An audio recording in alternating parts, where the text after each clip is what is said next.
Hi, welcome to Caroline's Crash Course. My name is Caroline. I'm an alcoholic. Hey, Caroline. Hey, everybody. Let's open this meeting with a moment of silence, followed by the Serenity Prayer.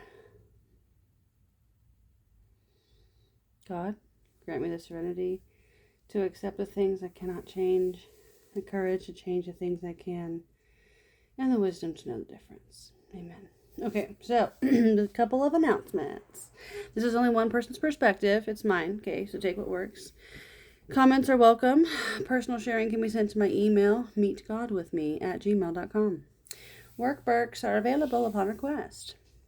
We're in step 12 this week, getting it through. We're in the book of Mark chapter 16, verses 14 through 18. We're going to do this together because I haven't read this yet, so bear with me. Still later, he appeared to the 11 disciples as they were eating together. Okay, so we're talking about Jesus. Cool. He rebuked them for their stubborn unbelief because they refused to believe those who had seen him after he had been raised from the dead. And there's an asterisk there. Dead, meaning... Some manuscripts add, and they excuse themselves, saying, "This age of lawlessness and unbelief is under Satan, who does not permit God's truth and power to conquer the evil or unclean spirits. Therefore, reveal your justice now." This is what they said to Christ, and Christ replied to them, "The period of years of Satan's power has been fulfilled, but other dreadful things will happen soon. And I was handed over to death for those who have sinned, so that they may return to the truth and sin no more, and so they may inherit the spiritual, incorruptible, and righteous glory in heaven." Holy cow. How come that's not in the Bible? It's not in this manuscript that I'm reading. Sure would be pertinent information, doesn't it sound like it? Okay. And then he told them, "Go into all the world and preach the good news to everyone. Anyone who believes and is baptized will be saved, but anyone who refuses to believe will be condemned. These miraculous signs will accompany those who believe. They will cast out demons in my name. They will speak in new languages." There's an asterisk there, which also means, or new tongues. Some manuscripts do not include new. They will be able to handle snakes with safety, and if they drink anything poisonous, it won't hurt them. They will be able to place their hands on the sick, and they will be healed. Okay, listen. Remember how we talked about how some things are literal and some things are metaphorical or metaphysical, right? Okay, listen. Jesus said, now you just take this how you want. This is my interpretation. Jesus said, "If I'm speaking to you, it is going to be in parable. If it's not parable, it's not me." So that's telling me he's not telling me to go pick up a snake and handle it because I'm saved by Jesus. Not literally. The parable of a snake. If you've seen, oh man, which episode was that? If you've seen my video about the snake, about the serpent, and treating the serpent like a baby and holding on to the thing that is evil, holding on to that thing that you're trying to save from the darkness, and it bites you. I don't know. I don't remember which one. Somebody knows. Somebody out there has seen it. It's not a physical snake. We're not going to pick up a physical snake. These are, in my opinion, don't come for me, metaphors. Okay?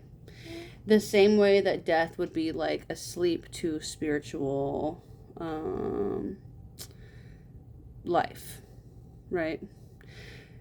Any hoozles, I don't know, don't come for me. But yeah, I don't think that we're going to be handling snakes. I don't think that we're going to be drinking poison, right? I don't think that we're going to cast out literal demon. I mean, shoot, some of us might be able to do that. I'm not trying to. Don't come to me to cast out your demons, okay? But when it comes to the demons of addiction and certain mental illnesses that don't require chemical imbalances, or chemical balancing, right, with through medication. Like certain things can be relieved through common practices of just regular Christians who have been baptized and believed, right? I totally agree with that. I believe that wholeheartedly. But I'm not God. We are not God. We are not Jesus. We do not have the power that Jesus had. No human, and don't let anyone fool you. No human has the power that Jesus had. No one is like the prophet, right? All the prophets, according to the Bible, are dead. Okay? They were dead a long time ago. Nobody's performing miracles like that anymore. No one is as powerful as Jesus. Come for me. I said what I said. Okay. That being said, I don't think that has nothing to do with the topic at hand, but today's devotional is called Our Story, so let's read it. Having had a spiritual awakening as the result of these steps, we try to carry this message to others and to practice these principles in all our affairs. Each one of us has a valuable story to tell. We may be shy and feel awkward about speaking. We may think that what we have to share is too trivial. Is it actually going to help anyone else? We may struggle to get beyond the shame of our past experiences, but our recovery stories can help others who are trapped back where we were. Are we willing to allow God to use us to help free others? Please, hopefully that's a yes. Jesus left us with this vital task. Go into all the world and preach the good news of salvation from the bondage and penalty of sin to everyone. The Apostle Paul traveled the world over, telling everyone of his conversion. He ended up in chains, but his spirit was free. He presented his defense and his own story of redemption before kings. King Agrippa interrupted him to say, "Do you think you can persuade me to become a Christian so quickly?" Paul replied, "Whether quickly or not, I pray to God that both you and everyone here in this audience might become the same as I am, except for these chains." So he wants everyone to be free of the Spirit. Within each personal journey from bondage to freedom is a microcosm, that's a word, of the gospel. When people hear our stories, even if they seem trivial, we are offering them a chance to escape their chains and begin their own recovery. Okay, so our questions for today, we don't have questions. It just says, describe the story of your spiritual awakening and how the first 11 steps have brought spiritual principles, truths, and healing into your life. Describe what you were like, what happened, and what you were like now. Wow. So, the story of my spiritual awakening has taken quite a long time. So, in the book Alcoholics Anonymous, there's a definition, kind of like an appendix of what it means, spiritual experience versus like spiritual awakening. And we can have spiritual experiences throughout this process that are like aha moments, right? Like God winks or whatever, that wake us up a little bit at a time. They don't spell the necessary spiritual awakening, which is what would be evidence of a change in outlook on or attitude towards God, self, and others that is sufficient to stop you from compulsive behavior or addiction. So if you're still in addiction, if you're still battling with compulsive behaviors, it's not to say that God's not present. It's not to say that you're not having spiritual experiences every now and then, but the spiritual awakening has not taken place. Okay. Let me be clear. There's nothing wrong with that. However, how free do you want to be, right? Now this is just my experience, but my spiritual awakening is what we would call the educational variety. It happens over a period of time, right?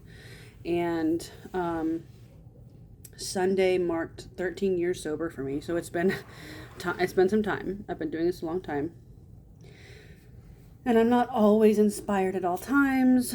I'm not always spiritually awake right now, and to assume that would be very presumptuous and would be putting some expectations that are impossible to live up to on an individual. So I will say that the story of my spiritual awakening is really a process of deflating the self. It is chipping away at the ego, chipping away at the old me. Or not me chipping away at it, but allowing God to chip away, at the whatever gunk this is, this slab of clay that I am, to mold me and chip away at me, and out of this lump of clay, God has created,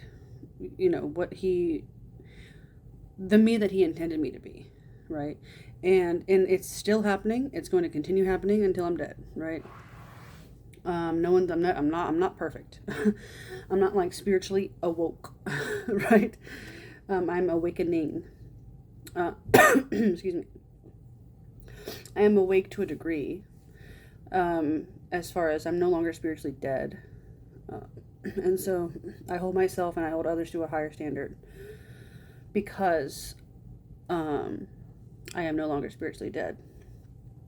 That being said, the first 11 steps have brought spiritual principles, truths, and healing to my life, yes, through practice, through love and tolerance, through confession of sins, through admission of powerlessness.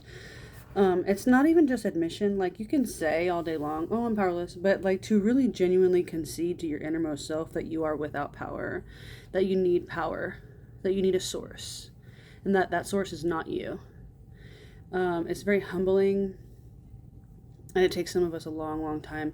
And I will tell you that the longer I stay sober, the more aware I am of how powerless I really am and how much I need God. The longer that I do this. Describe what I was like. Well, I was a garden variety drunk addict, a very unbecoming. Not only was I physically underweight and really annoying, I was filled with fear, any kind of fear, financial fear, body insecurity, fear of being found out, like all the fears. Fear of being exposed, fear of being known, all of it. And I couldn't have a genuine relationship with another human being. I was unable to be vulnerable. I was unable to have connection with myself, with God, with others. I was broken and useless and a lump of clay. And what happened, I hit bottom. Excuse me, I'm like so uncomfortable being pregnant. I'm sure everyone's tired of hearing me say that, but and I mean, you've heard if you've listened to any of the videos, you know exactly what happened. Divine intervention happened. Hitting bottom was divine intervention for me. Bottom hitting me, technically, was divine intervention for me. And when I'm like, no, what you see me, what you see is what you get. I'm healthy, physically, happy for the most part, content with, have inner peace, an inner peace that is not of my own making. It is 100% the grace of God that has entered me and expelled the obsession to get high, expelled the obsession to do plenty of other destructive behaviors. And that is the same grace that's continuing to work on me today. I'm a woman of worth, of value. I carry myself with dignity and grace, I think, most of the time. And try my best to handle life as it comes and not do anything stupid in between. So anyway, that's like it's not a very comprehensive list of like the answers to that, but just for the sake of brevity. But if you want to know more, please email me or call me if you have my number. Well, I would love to talk about that in detail. Jesus loves you. I love you. Make it a great day. The choice is yours. Okay.